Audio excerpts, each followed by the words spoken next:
इससे पहले वाले लेक्चर में अपन पॉपुलेशन कैरेक्टर के बारे में डिस्कस कर रहे थे। उसमें से 2 कैरेक्टर अपन ने डिस्कस कर लिए थे। नेक्स्ट थर्ड जो कैरेक्टर होता है पॉपुलेशन का, जो गुण होता है वो होता है सेक्स रेशियो, और जो फोर्थ जो कैरेक्टर होता है वो है पॉपुलेशन डेंसिटी। तो थर्ड कैरेक्टर जो है सेक्स रेशियो क्या होता है? पॉपुलेशन का विशिष्ट गुण होता है।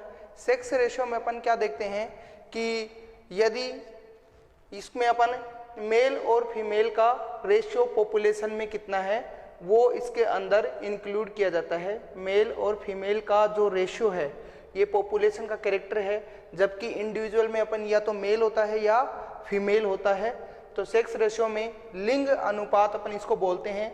लिंग अनुपात में मेल किसी भी एक पर्टिकुलर पॉपुलेशन में मेल जो इंडिविजुअल है और फीमेल जो इंडिविजुअल है उनका जो रेशियो होता है उसको अपन बोलते हैं लिंग अनुपात। तो ये आपके अभी फिलहाल जो लिंग अनुपात है विश्व का वो है 1:1।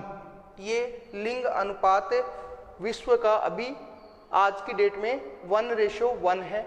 इसके बाद आता है पॉपुलेशन डेंसिटी। पॉपुलेशन डेंसिटी देखो, किसी विशिष्ट समय में, किसी स्पेसिफिक टाइम में, किसी विशिष्ट समय में प्रति इकाई यूनिट एरिया, प्रति इकाई क्षेत्रफल में विशेष जाति के जो सदस्य हैं, विशेष स्पेसिफिक स्पीसीज के जो मेंबर है उन्हीं को अपन क्या बोलेंगे? पॉपुलेशन डेंसिटी कहलाती है। तो पॉपुलेशन डेंसिटी को अपन रिप्रेजेंट करते हैं किसी भी जाति का किसी स्पेसिफिक एरिया में जो नंबर है उसी को अपन क्या बोलेंगे? Population density. तो इसके अंदर अपन देखते हैं पॉपुलेशन डेंसिटी को डी से रिप्रेजेंट करते हैं, डी से अपन इसको रिप्रेजेंट करते हैं। ये आपको मैंने डेफिनेशन बता दी। अब नेक्स्ट पॉइंट जो अपना है वो होता है पॉपुलेशन ग्रोथ। नेक्स्ट जो थर्ड पॉइंट है वो क्या है? पॉपुलेशन ग्रोथ, मतलब जनसंख्या वृद्धि। तो इसमें आपको जो है इसकी डेफिनेशन आपको ध्यान रखनी है। देखो, किसी भी पॉपुलेशन की जो साइज है, किसी भी पॉपुलेशन या किसी भी जाति की जो जनसंख्या है या पॉपुलेशन है उसकी जो साइज स्टैटिक पैरामीटर नहीं होती। पॉपुलेशन कभी भी स्थिर नहीं होती है। पॉपुलेशन में समय के अनुसार, टाइम के अकॉर्डिंग चेंजेस होते रहते हैं, और ये चेंजेस जो होते हैं ये डिपेंड करते हैं जहाँ पर जो पॉपुलेशन, जिस एरिया में जो पॉपुलेशन प्रेजेंट है उस एरिया की जो इन्वायरमेंटल कंडीशन है, वहाँ पर जो फूड प्रोडक्शन है, वहाँ की जो इन्वायरमेंटल कंडीशन है और सॉइल की जो क्वालिटी है उस पे पॉपुलेशन ग्रोथ डिपेंड करती है। पॉपुलेशन ग्रोथ में जो एबायोटिक फैक्टर है वो उस पे भी डिपेंड करती है, और दूसरा पॉपुलेशन जिससे बनती है उस पे भी डिपेंड करती है। तो ये इसके अंदर अपन देखते हैं। तो पॉपुलेशन डेंसिटी होती क्या है? पॉपुलेशन ग्रोथ क्या होती है? ये पॉपुलेशन ग्रोथ जो है किसी दी गई अवधि के दौरान दिए गए आवास में पॉपुलेशन डेंसिटी फंडामेंटल प्रोसेस, जो पॉपुलेशन डेंसिटी का जो फंडामेंटल प्रोसेस है वो मुख्य रूप से चार जो 4 प्रोसेस है उसी के ऊपर डिपेंड करता है। 4 प्रोसेस है उसी पे डिपेंड करता है। पॉपुलेशन ग्रोथ में पॉपुलेशन डेंसिटी जो है वो मेनली इन 4 पॉइंट पे डिपेंड करती है। पॉपुलेशन डेंसिटी इंक्रीज होगी, डिक्रीज होगी, तो वो जो प्रोसेस है पॉपुलेशन डेंसिटी को जो बनाते हैं, इंक्रीज करते हैं, डिक्रीज करते हैं, वो मेनली ये 4 पॉइंट हैं जिन पे पॉपुलेशन डेंसिटी या पॉपुलेशन ग्रोथ डिपेंड करती है। तो पहला इसमें अपन देखते हैं नेटिलिटी, जन्म दर। पहला जो इसके अंदर पैरामीटर है, ये फर्स्ट पैरामीटर है, ये पॉपुलेशन डेंसिटी को इंक्रीज करेगा, क्योंकि इसके अंदर जो पॉपुलेशन के अंदर जो स्पेसिफिक स्पीसीज है जिससे पॉपुलेशन बनी है, वो जो स्पीसीज है उनकी क्वांटिटी क्या होगी, इंक्रीज होगी। तो ये जो नेटिलिटी है, जन्म दर, इस पे पॉपुलेशन डेंसिटी डिपेंड करती है। ये फर्स्ट पैरामीटर है। दूसरा पैरामीटर जो होता है इसको बोलते हैं इमाइग्रेशन। इमाइग्रेशन का मीनिंग ये होता है कि मान लो कोई पर्टिकुलर एरिया है, ये कोई पर्टिकुलर एरिया है, यहाँ पर कोई भी अभी कोई स्पीसीज यहाँ पर प्रेजेंट नहीं है, यहाँ पर भी कोई अभी स्पीसीज प्रेजेंट नहीं है, लेकिन किसी अलग से, किसी अदर स्पेसिफिक एरिया से कोई भी ऑर्गेनिज्म इस एरिया में क्या करे, इमाइग्रेट करे। इसको अपन बोलेंगे आप्रवास। कहीं कोई भी दूसरी जगह से, किसी स्पेसिफिक एरिया से किसी नए एरिया के अंदर ऑर्गेनिज्म का इमाइग्रेशन करना, इसको अपन क्या बोलेंगे। इससे पॉपुलेशन डेंसिटी पे क्या इफेक्ट होगा, इसी को अपन आप्रवास भी बोलते हैं। इससे पॉपुलेशन डेंसिटी क्या होगी, इंक्रीज होगी। ये दो पैरामीटर क्या होते हैं, 4 पैरामीटर में से ये 2 पैरामीटर, ये 2 पैरामीटर जो होते हैं, ये पॉपुलेशन डेंसिटी को इंक्रीज करते हैं। इसलिए अपन इनको पॉजिटिव साइन से रिप्रेजेंट करते हैं, क्योंकि ये पॉपुलेशन डेंसिटी को क्या कर रहे हैं, इंक्रीज कर रहे हैं। थर्ड जो पैरामीटर होता है इसको अपन बोलते हैं मोर्टेलिटी, मृत्यु दर।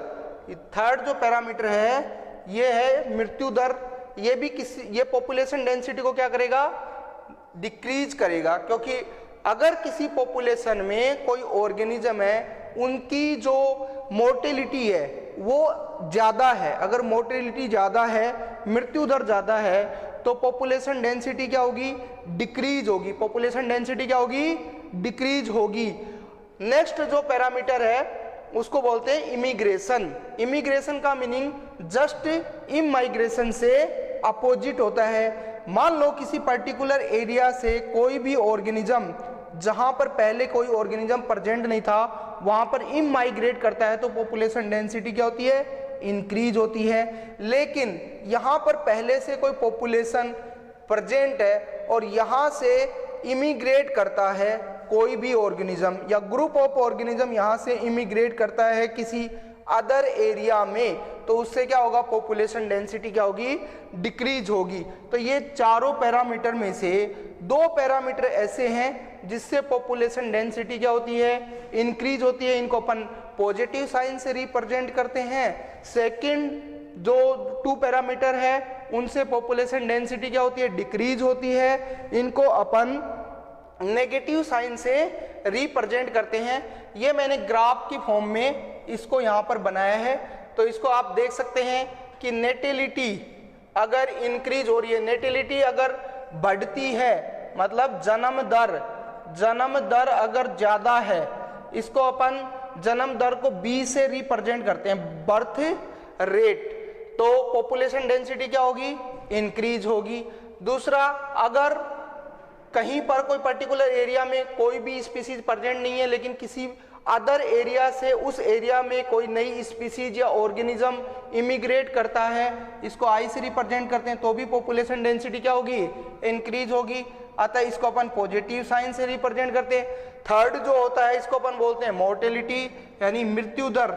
अगर मृत्यु दर ज्यादा है तो पॉपुलेशन डेंसिटी क्या होगी, डिक्रीज हो जाएगी। इसको अपन डेथ रेट D से रिप्रेजेंट करते हैं। क्या करते हैं, D से रिप्रेजेंट करते हैं।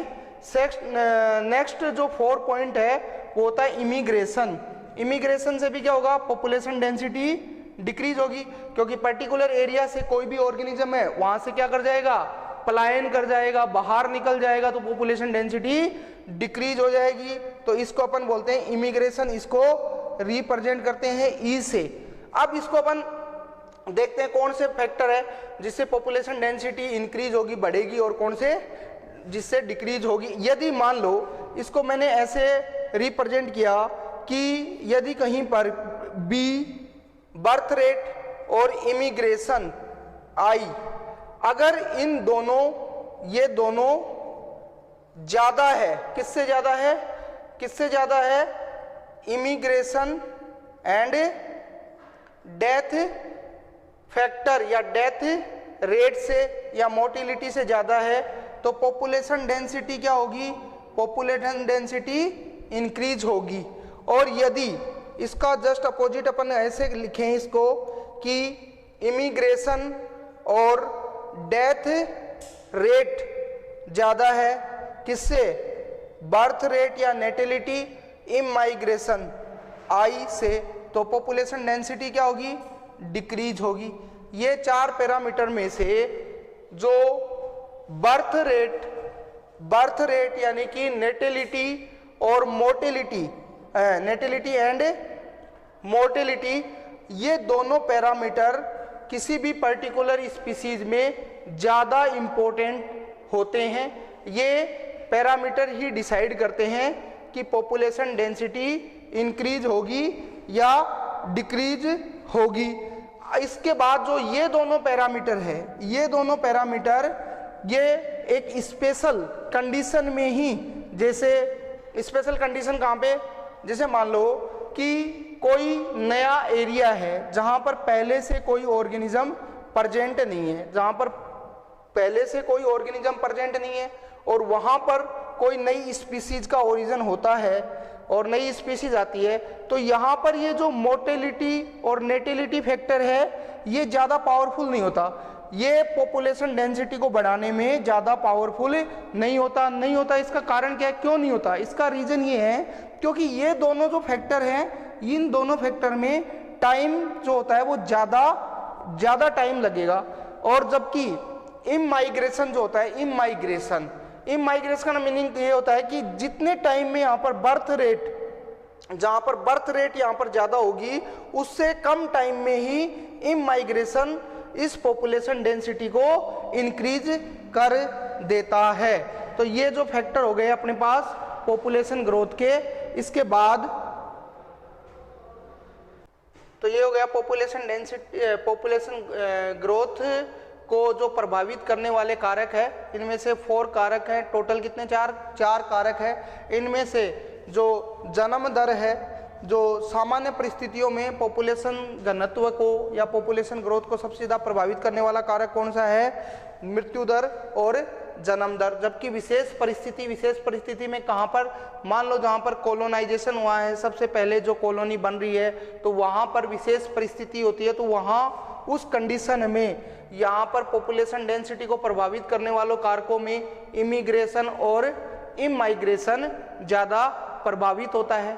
अब इसको अपन फॉर्मूले के रूप में देखते हैं। फॉर्मूले की फॉर्म में कैसे होता है, मान लो कि किसी समय t पर पॉपुलेशन डेंसिटी क्या है, t समय पर पॉपुलेशन डेंसिटी n है, तो t+1 समय पर, t+1 सेकेंड पर पॉपुलेशन डेंसिटी को कैसे रिप्रेजेंट करेंगे, ये तो t समय पे n पॉपुलेशन है किसी स्पेसिफिक एरिया में, और 1 सेकेंड बाद पॉपुलेशन डेंसिटी को अपन रिप्रेजेंट करेंगे n, ये t+1 और ये nt, एंड इसके बाद इसमें जो मोर्टेलिटी है और नेटिलिटी है, तो नेटिलिटी को अपन ने किससे रिप्रेजेंट किया, b, इससे पॉपुलेशन डेंसिटी क्या होगी, इंक्रीज होगी। और उसके बाद b+i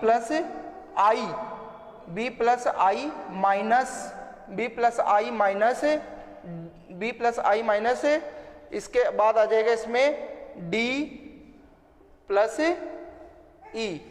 ये हो गया t टाइम पर पॉपुलेशन डेंसिटी, और t+1 टाइम पे पॉपुलेशन डेंसिटी, और t टाइम पे पॉपुलेशन क्या है, ये n।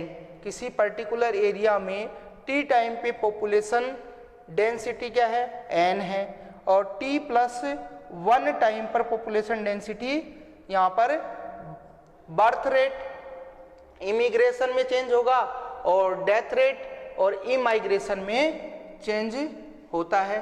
तो ये दोनों फैक्टर, ये टोटल 4 फैक्टर मिलकर डिसाइड करते हैं कि पॉपुलेशन डेंसिटी इंक्रीज होगी या डिक्रीज होगी। इसके बाद अपन देखते हैं कि इसके बाद अपन स्टार्ट करते हैं ग्रोथ मॉडल।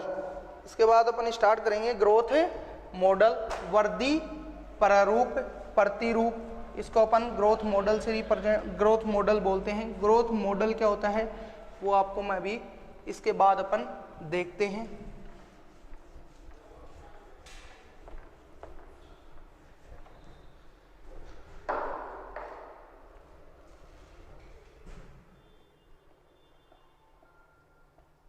ग्रोथ मॉडल, वर्दी, प्रतिरूप, ग्रोथ मॉडल। अब ग्रोथ मॉडल देखो क्या होता है। ग्रोथ मॉडल मेनली दो ही प्रकार के ग्रोथ मॉडल नेचर में प्रेजेंट होते हैं। एक तो होता है एक्सपोनेंशियल, एक्सपोनेंशियल चरघातांकी वृद्धि। पहला तो क्या होता है एक्सपोनेंशियल चरघातांकी वृद्धि, और दूसरी जो वृद्धि होती है उसको बोलते हैं अपन लॉजिस्टिक ग्रोथ या संभार तंत्र वृद्धि। तो पहले अपन इसमें ग्रोथ मॉडल में देखेंगे चरघातांकी वृद्धि या एक्सपोनेंशियल ग्रोथ मॉडल या जे शेप्ड ग्रोथ मॉडल। पहला तो क्या है चरघातांकी growth model, exponential growth model, exponential growth model या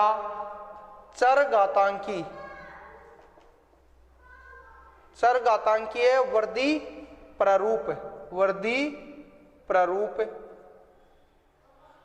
चरघातांकी वृद्धि प्रारूप। इसी को और क्या बोल सकते हैं जे शेप ग्रोथ मॉडल, जे शेप ग्रोथ मॉडल भी बोल सकते हैं। तो ये जो ग्रोथ मॉडल है, नेचर में दो ही प्रकार की ग्रोथ मॉडल मिलते हैं। पहला तो मैंने आपको बताया एक्सपोनेंशियल ग्रोथ मॉडल, चरघातांकी वृद्धि प्रारूप। दूसरा मैंने आपको बताया संभारिक या लॉजिस्टिक वृद्धि प्रारूप या वृद्धि वक्र। तो इसमें अपन देखेंगे जे शेप में ये जो ग्रोथ मॉडल है।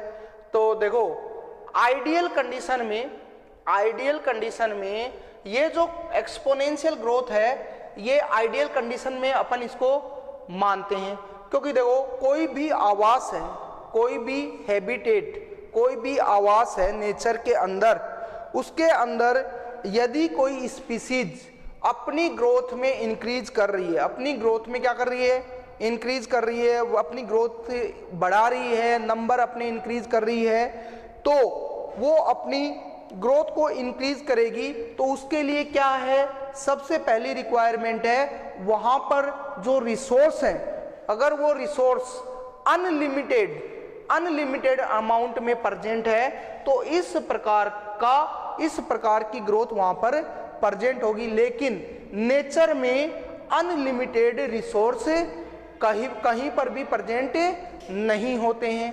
नेचर के अंदर कहीं पर भी अनलिमिटेड रिसोर्स नहीं होते हैं। जो भी रिसोर्स होते हैं, फूड है, वाटर है, ये जो रिसोर्स होते हैं जिससे ऑर्गेनिज्म अपनी ग्रोथ में इंक्रीज करता है, ये लिमिटेड अमाउंट में प्रेजेंट होते हैं। इस वजह से एक्सपोनेंशियल ग्रोथ ऑलवेज एक लिमिट टाइम तक ही होती है, ये हमेशा नहीं होती। अगर मान लो कि कहीं पर अनलिमिटेड रिसोर्स प्रेजेंट है तो ऑर्गेनिज्म के अंदर ये कैपेसिटी होती है कि वो अपनी जनरेशन को ज्यादा से ज्यादा बढ़ा सकता है, अपने नंबर्स को ज्यादा से ज्यादा बढ़ा सकता है, और इसी को अपन चरघातांकी वृद्धि भी बोलते हैं, एक्सपोनेंशियल ग्रोथ भी बोलते हैं। तो इसके लिए देखो एक्सपोनेंशियल ग्रोथ के लिए मान लेते हैं कि अगर n साइज की पॉपुलेशन में प्रति व्यक्ति n साइज की पॉपुलेशन में प्रति व्यक्ति की बात हो रही है, प्रति व्यक्ति each individual animal plant, n size की पॉपुलेशन में प्रति व्यक्ति की बर्थ रेट, प्रति व्यक्ति की बर्थ रेट b, अगर b हो एवं उसकी पॉपुलेशन में प्रति व्यक्ति डेथ रेट डी हो, प्रति व्यक्ति डेथ रेट डी हो तो यूनिट टाइम में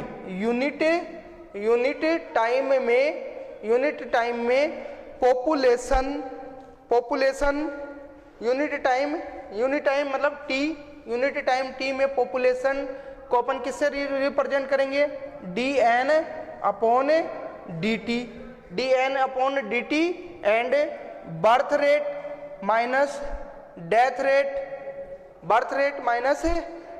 रेट, ये इससे अपन इसको रिप्रेजेंट करेंगे। और इनिशियल कंडीशन में कितनी थी पॉपुलेशन की साइज, इतनी इनिशियल कंडीशन में कितनी थी एन। तो ये जो फॉर्मूला होता है, इस फॉर्मूले को अपन एक्सपोनेंशियल ग्रोथ में इस फॉर्मूले जो एक्सपोनेंशियल ग्रोथ होती है वो इस फॉर्मूले से अपन रिप्रेजेंट कर सकते हैं। यहाँ पर बर्थ रेट और डेथ रेट को अपन आर से रिप्रेजेंट करते हैं। किससे रिप्रेजेंट करते हैं, आर से। इसको अपन बोलते हैं चरघातांकीय वृद्धि, इसको अपन बोलते हैं चरघातांकीय। आर जो होता है ये होता है प्राकृतिक वृद्धि की इंट्रिंसिक रेट या इंट्रिंसिक दर, इसको अपन नेचुरल कंडीशन में इंट्रिंसिक दर भी बोल सकते हैं। तो ये जो फॉर्मूला बनेगा ये क्या बनेगा, D N upon D T into R into N.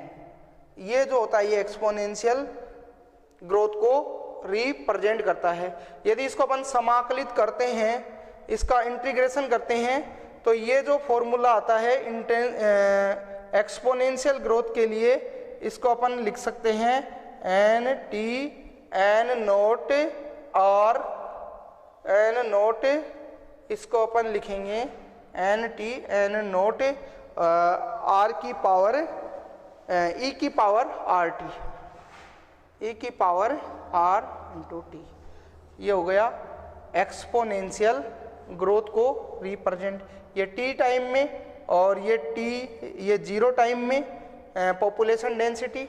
यदि ये तो क्या है, टी टाइम पर पॉपुलेशन डेंसिटी, और एन नोट यहाँ पर क्या है, एन नोट है जीरो टाइम पर पॉपुलेशन डेंसिटी, और ई जो होता है ये होता है लोगरिथम, और आर ये बेस, इसमें ई की बेस लेते हैं, ई बेस, और आर जो होता है ये होता है इंट्रिंसिक फैक्टर, और टी टाइम होता है। तो ये हो गया आपके प्राकृतिक लघुगुणन, प्राकृतिक नेचुरल लोगरिथम होता है, इसकी वैल्यू जो होती है 2.71, ई की वैल्यू क्या होती है 2.718। तो ये फॉर्मूला अपन लगा करके चरघातांक की वृद्धि निकाल सकते हैं। अब इसमें अपन ग्राफ जो है वो बनाते हैं कि चरघातांक की वृद्धि में जो ग्राफ होता है वो कैसे बनता है। तो चरघातांक की वृद्धि में जो ग्राफ है वो जो कर्व बनेगा वो कैसा बनेगा, जे शेप कर्व इसमें बनता है। अब इसमें जे शेप कर्व क्यों बनता है, इसका रीजन क्या है, क्योंकि ये जो ग्रोथ जहां पर भी जिस पॉपुलेशन में ये ग्रोथ हो रही है, जिस पॉपुलेशन में जिस पर्टिकुलर एरिया में ये ग्रोथ हो रही है, वहां पर जो रिसोर्स है वो क्या है, अनलिमिटेड है। रिसोर्स क्या है, अनलिमिटेड है। इस वजह से यहाँ पर पॉपुलेशन ऑलवेज क्या करेगी, ग्रोथ करेगी। स्टेबिलिटी यहाँ पर प्रेजेंट नहीं होगी जब तक रिसोर्स जो है वो लिमिटिंग कंडीशन में नहीं आते हैं, तब तक यहाँ पर ग्रोथ होती रहेगी। और जब जिस एरिया में एक्सपोनेंशियल ग्रोथ हो रही है उस एरिया में कभी ना कभी क्या हो जाएगा, रिसोर्स जो है वो लिमिटिंग कंडीशन में आ जाएंगे, तो वहां पॉपुलेशन क्रैश हो जाएगी। तो ऐसी वृद्धि प्ररूप में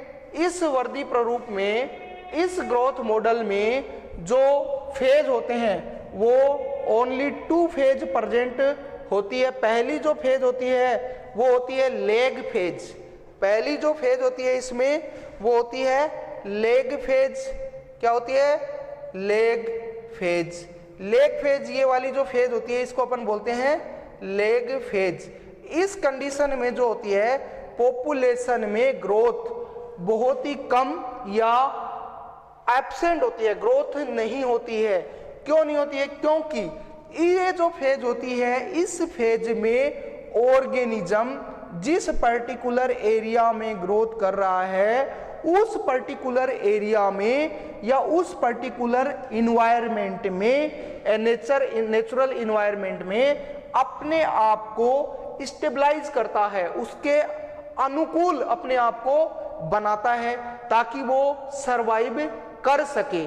कोई भी स्पीसीज है किसी नए एरिया में अगर वो इमिग्रेट करती है, इमाइग्रेट करती है, किसी नए एरिया में वो इमाइग्रेट करती है तो सबसे पहले उस स्पीसीज को वहाँ का जो इन्वायरमेंट है उसके अकॉर्डिंग अडेप्ट होना पड़ता है।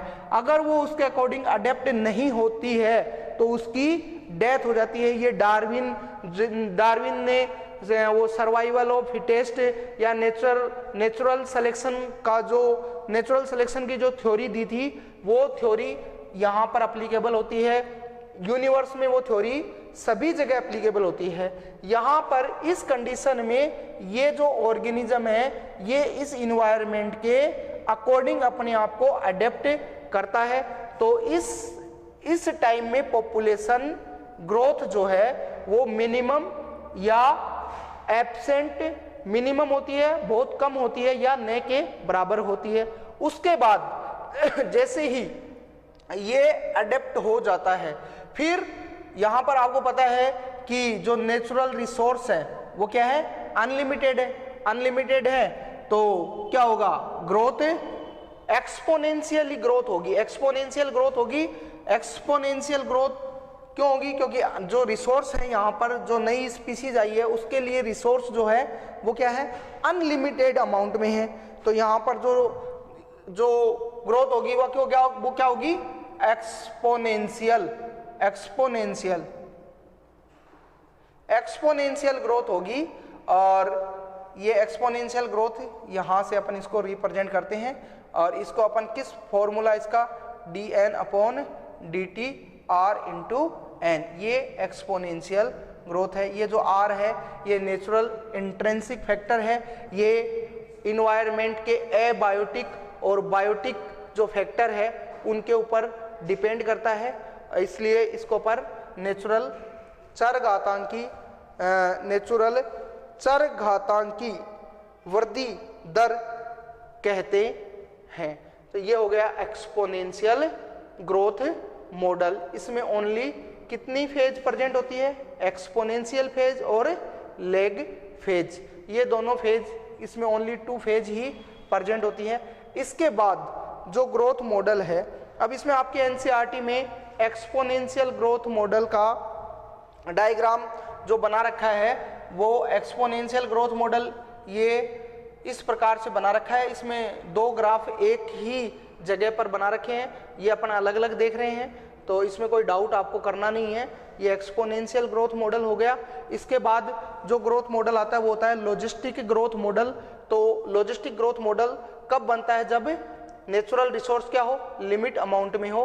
तो उसको अपन वो जो ग्रोथ मॉडल होता है लॉजिस्टिक, वो ही एक जो नेचर में प्रेजेंट होता है, ये तो आइडियल कंडीशन में प्रेजेंट होता है। ये हो गया ग्रोथ मॉडल। ये ग्रोथ मॉडल के लिए आर की जो वैल्यू है ये आपकी एनसीईआरटी में दे रखी है। नार्वे जो चूहे हैं, नार्वे चूहे के लिए जो आर की वैल्यू होती है वो होती है 15 × 10⁻³ या इसको आप ऐसे भी लिख सकते हो 0.015। ये आर की वैल्यू है, ये आपको याद रखना है। उसके बाद इसमें आपके दे रखी है 1981 में पॉपुलेशन जो ग्रोथ थी, इंडिया की जो पॉपुलेशन ग्रोथ थी उसके लिए जो आर की वैल्यू थी वो 0.0205 थी। 0.0205 ये आर की वैल्यू थी 1981 में। ये आपका हो गया growth model, exponential growth model. तो इसके बाद अपन देखते हैं, इसके बाद अपन देखेंगे इसका एग्जाम्पल, चरघातांकी वृद्धि का एग्जाम्पल क्या है। तो चरघातांकी वृद्धि का एग्जाम्पल आप याद रख सकते हो, एक तो क्या है लेमिंग ऑफ टुंड्रा बायोम। लेमिंग जो होती है टुंड्रा बायोम में जो इसका जो ये लेमिंग जो होती है ये इसका एग्जाम्पल है। दूसरा है एल्गी ब्लूम, यानी कि एल्गी की जो ग्रोथ होती है वाटर के अंदर, एल्गल ब्लूम जिसको अपन बोलते हैं, वो भी क्या है एक्सपोनेंशियल ग्रोथ को रिप्रेजेंट करता है ये। और इसमें एग्जाम्पल अपन कल्चर मीडियम में अगर बैक्टीरिया को डालते हैं, लेकिन अगर कल्चर मीडियम जो है वो अनलिमिटेड अमाउंट में है तो वो भी क्या होगी, वहाँ पर भी कौन सी ग्रोथ होगी, एक्सपोनेंशियल ग्रोथ होगी। और जो ग्रोथ मॉडल बनेगा या जो ग्राफ बनेगा वो जे शेप कर्व है इसके अंदर बनता है। इसके बाद नेक्स्ट अपन स्टार्ट करते हैं लॉजिस्टिक कर्व या लॉजिस्टिक ग्रोथ। लॉजिस्टिक ग्रोथ में जो ग्राफ बनेगा, पहले लॉजिस्टिक ग्रोथ के बारे में आपको थोड़ा बता देता हूं, उसके बाद जो है ये जो टॉपिक है ग्रोथ मॉडल ये अपना कंप्लीट होता है। अब इसके बाद अपन पढ़ेंगे समभारिक तंत्र वृद्धि, इसको समभारिक तंत्र वृद्धि भी बोलते हैं, इसको लॉजिस्टिक ग्रोथ, इसको और क्या बोलेंगे, लॉजिस्टिक ग्रोथ भी बोलते हैं। क्या बोलेंगे, logistic growth model, logistic growth model भी बोलते हैं। लॉजिस्टिक ग्रोथ मॉडल जो है ये मॉडल कब बनता है, जब ये मॉडल नेचर में अधिक मिलता है, क्योंकि नेचर में ऐसी कोई स्पेसिफिक एरिया, स्पेसिफिक जगह नहीं है, आवास नहीं है जहां पर नेचुरल रिसोर्स क्या हो, अनलिमिटेड हो। यदि नेचुरल रिसोर्स अनलिमिटेड हो भी तो वहां पर जब कोई पर्टिकुलर स्पीसीज ग्रोथ करती है तो वो नेचुरल रिसोर्स कभी ना कभी कोई ऐसा टाइम आता है जब वो नेचुरल रिसोर्स क्या होते हैं, लिमिटिंग कंडीशन में आ जाते हैं, कम हो जाते हैं। जैसे वहाँ पर प्रेजेंट फूड पार्टिकल या वहाँ पर जो वाटर है, वहाँ का जो इन्वायरमेंट है, वहाँ की जो सोइल है, वो उस पर्टिकुलर स्पीसीज के लिए कभी ना कभी क्या हो जाएगी, लिमिटिंग कंडीशन में आ जाती है। उस कंडीशन में जो ग्रोथ होती है उसको अपन बोलते हैं लॉजिस्टिक ग्रोथ। तो ये मैंने आपको बता दिया कि प्रकृति के अंदर, नेचर के अंदर कभी भी कोई भी रिसोर्स क्या होता है, अनलिमिटेड अमाउंट में नहीं होता, इसलिए चरघातांकी वृद्धि जो है वो हमेशा नहीं पाई जाती है। दूसरा जो असीमित संसाधन है उसके लिए, अनलिमिटेड जो रिसोर्स है उसके लिए क्या है, वो लिमिटिंग कंडीशन में आएंगे तो वहाँ की जो पर्टिकुलर स्पीसीज है उनके अंदर क्या हो जाएगा, कंपटीशन स्टार्ट हो जाएगा। और कंपटीशन स्टार्ट हो जाएगा तो उससे क्या होगा, जो फिटेस्ट इंडिविजुअल है, वहाँ पर जो fittest individual will be survive. वहाँ पर जो फिटेस्ट इंडिविजुअल है, वो इंडिविजुअल या ऑर्गेनिज्म है, वो ही सर्वाइव कर पाएंगे। जो कंपटीशन में क्या होंगे, जो कंपटीशन में फिट होंगे वो ही इंडिविजुअल वहां पर सर्वाइव कर पाएंगे। तो दूसरा क्या होता है, प्रकृति के अंदर देखो, नेचर के अंदर क्या होता है, दिए गए आवास में कोई भी आवास है वहां पर अधिकतम संख्या में जो केयरिंग है, प्रकृति के द्वारा जो केयरिंग है और वहां पर जो न्यूट्रिशन है वो प्रेजेंट होते हैं जिससे क्या है, आगे वृद्धि संभव हो सके। लेकिन वो एक फिक्स अमाउंट में होते हैं, इसलिए वो जो केयरिंग है, नेचर की जो केयरिंग है, दूसरी वहाँ पर जो न्यूट्रिशन जिनसे स्पीसीज को मिलता है वो लिमिटिंग एक फिक्स अमाउंट में होते हैं, और वो फिक्स अमाउंट जो होता है उसी को अपन नेचर की क्या बोलते हैं, कैरिंग कैपेसिटी। क्या बोलेंगे, कैरिंग कैपेसिटी, इसको के से रिप्रेजेंट करते हैं। और इसको पोषण कैरिंग कैपेसिटी, पोषण क्षमता भी कहते हैं, पोषण क्षमता भी कहते हैं। ये नेचर की पोषण क्षमता होती है, कैरिंग कैपेसिटी होती है। ये कैरिंग कैपेसिटी नेचर में प्रत्येक एरिया में फिक्स होती है, प्रत्येक एरिया में फिक्स होती है। तो अब अपन स्टार्ट करते हैं लॉजिस्टिक कर्व। सेकंड टाइम का अपन सेकंड जो इसमें ग्राफ या ग्रोथ मॉडल जो बनता है उसको अपन बोलते हैं एस शेप्ड या लॉजिस्टिक ग्रोथ कर्व या लॉजिस्टिक ग्राफ। इसको अपन सिग्मोइड ग्राफ भी बोल सकते हैं, क्योंकि इसमें जो ग्राफ बनता है, ये जो ग्राफ बनता है इसमें जो शेप बनती है वो एस शेप बनती है, इसलिए इसको एस शेप्ड ग्रोथ मॉडल भी बोल सकते हैं या एस शेप्ड ग्राफ भी बोल सकते हैं। इसको लॉजिस्टिक कर्व भी बोलते हैं। ये कर्व जो है ये रियल कर्व होता है जो नेचर में प्रेजेंट होता है। वो जो अपन ने इससे पहले जो अपन ने पढ़ा था एक्सपोनेंशियल ग्रोथ वाला जो मॉडल अपन ने देखा था, वो अंडर आइडियल कंडीशन में बनता है, जब नेचर के अंदर क्या हो, रिसोर्स जो है वो अनलिमिटेड अमाउंट में हो।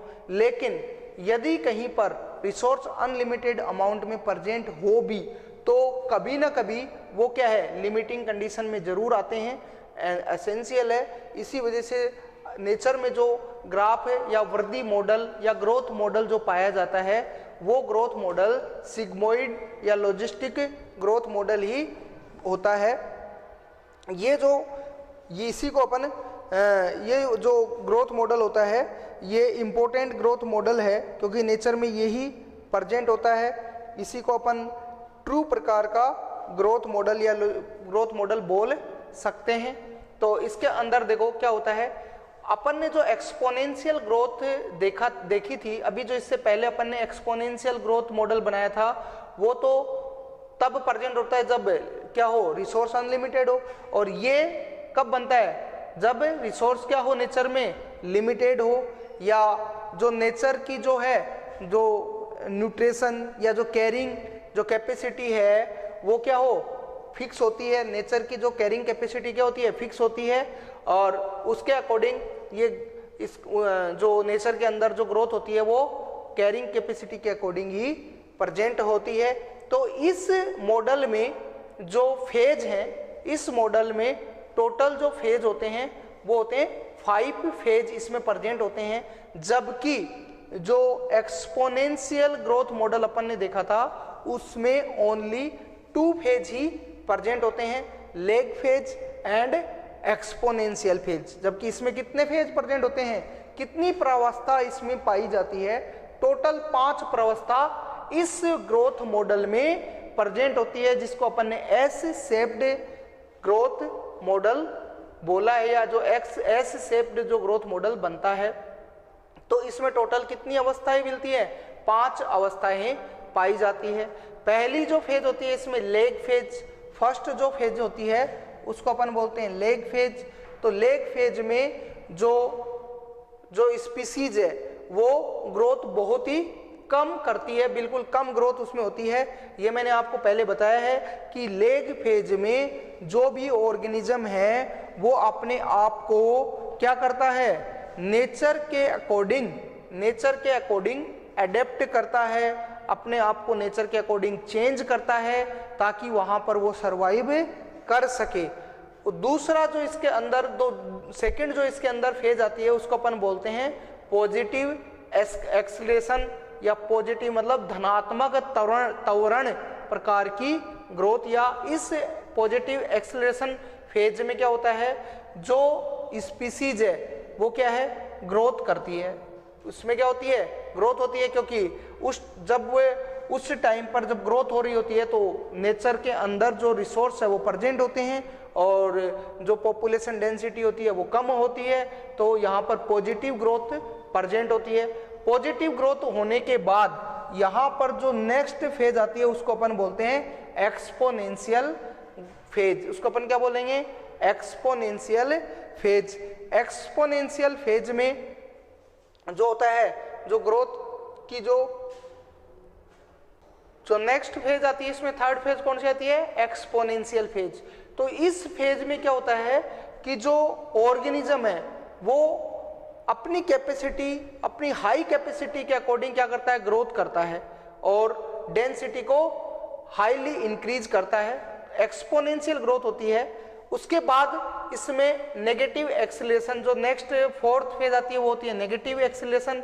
क्योंकि एक्सपोनेंशियल ग्रोथ इसलिए होती है क्योंकि नेचुरल रिसोर्स जो होते हैं वो एक फिक्स अमाउंट में होते हैं, लेकिन जो पॉपुलेशन डेंसिटी होती है वो क्या है, अभी इंक्रीज हो रही है, अभी रिसोर्स ज़्यादा है और जो पॉपुलेशन के अंदर ऑर्गेनिज्म की जो नंबर है, ऑर्गेनिज्म के जो नंबर है वो क्या है, कम है, तो एक्सपोनेंशियल ग्रोथ होगी। उसके बाद जैसे जैसे एक्सपोनेंशियल ग्रोथ हाई होती है वैसे वैसे जो नेचुरल रिसोर्स है वो क्या होते जाते हैं, डिक्रीज होते जाते हैं। डिक्रीज होंगे तो अब डिक्रीज होने के बाद क्या हो गया, उनको तो प्रॉपर जो ऑर्गेनिज्म है उनको प्रॉपरली न्यूट्रिशन नहीं मिलेगा, तो पॉपुलेशन जो डेंसिटी है या उनकी जो ग्रोथ है वो क्या है, धीरे धीरे कम होगी, कम होती चली जाती है और उसको अपन क्या बोलते हैं, नेगेटिव एक्सेलरेशन फेज। ये नेगेटिव एक्सेलरेशन फेज हो गई यहाँ पर, इसमें डेंसिटी, पॉपुलेशन डेंसिटी क्या हो रही है, धीरे धीरे कम हो रही है।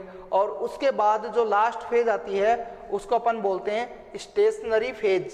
अब ये स्टेशनरी फेज क्यों आ गई, क्योंकि जो नेचुरल रिसोर्स थे, जो रिसोर्सेज थे, फूड है, जो वाटर है, इन्वायरमेंटल कंडीशन है, वो क्या है, लिमिटिंग अमाउंट में हो गई, लिमिटिंग अमाउंट में प्रेजेंट है। इस वजह से जो पॉपुलेशन जो है वो स्टेबल, स्टेशनरी फेज में स्टेबल हो जाती है, वहाँ पर स्टेबल कंडीशन प्रेजेंट होती है, क्योंकि वहाँ पर उनके लिए फूड पार्टिकल जो है वो कम होते चले जाते हैं, डिक्रीज होते चले जाते हैं। या ऐसे समझो कि जो वहाँ का जो इन्वायरमेंट है उसकी जो कैरिंग कैपेसिटी है वो कैरिंग कैपेसिटी क्या थी, फिक्स कैरिंग कैपेसिटी होती है, और उससे ज़्यादा, जैसे मान लो कि ये कोई फिक्स एरिया है, इस फिक्स एरिया की कैरिंग कैपेसिटी, पॉपुलेशन डेंसिटी या जनसंख्या घनत्व को धारण करने की क्षमता जो है वो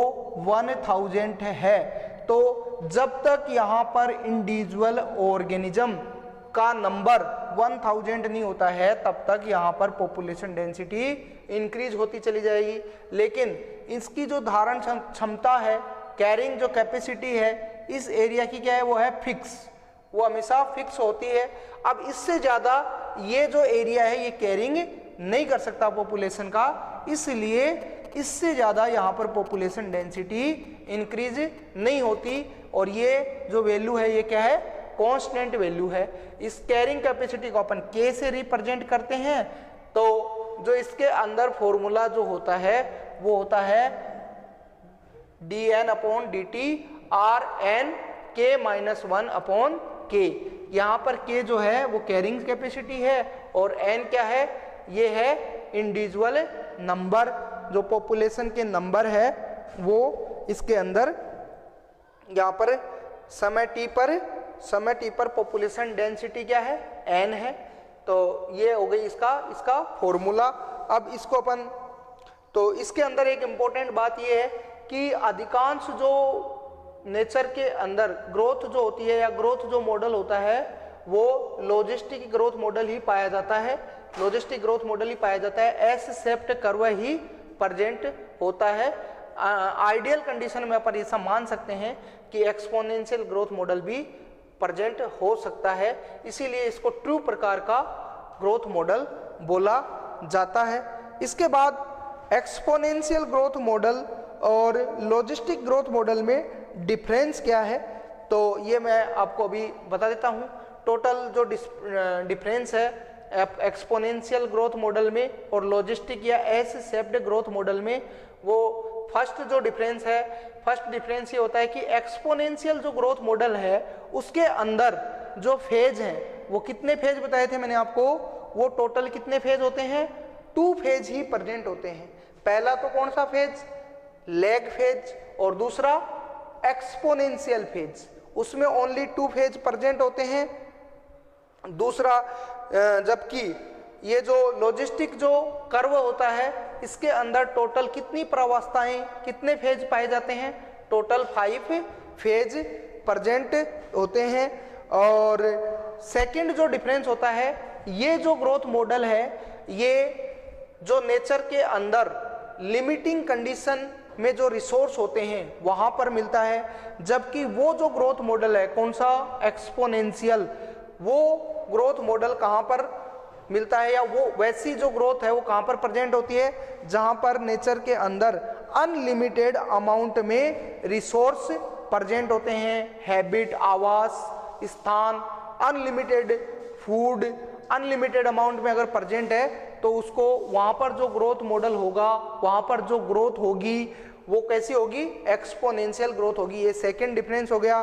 थर्ड डिफरेंस इसमें होता है कि इस ग्रोथ मॉडल में स्टेशनरी फेज होती है, मतलब स्टेबिलिटी आ जाती है इसमें, इसके अंदर स्टेबिलिटी प्रेजेंट होती है, और वो जो ग्रोथ मॉडल होता है उसमें स्टेबिलिटी एब्सेंट होती है। नंबर फोर्थ जो डिफरेंस होता है, इसके अंदर जो ग्राफ प्लॉट होता है, जो ग्राफ बनता है वो एस शेप्ड होता है, और उसके अंदर जो ग्राफ बनता है वो जे शेप्ड ग्राफ बनता है।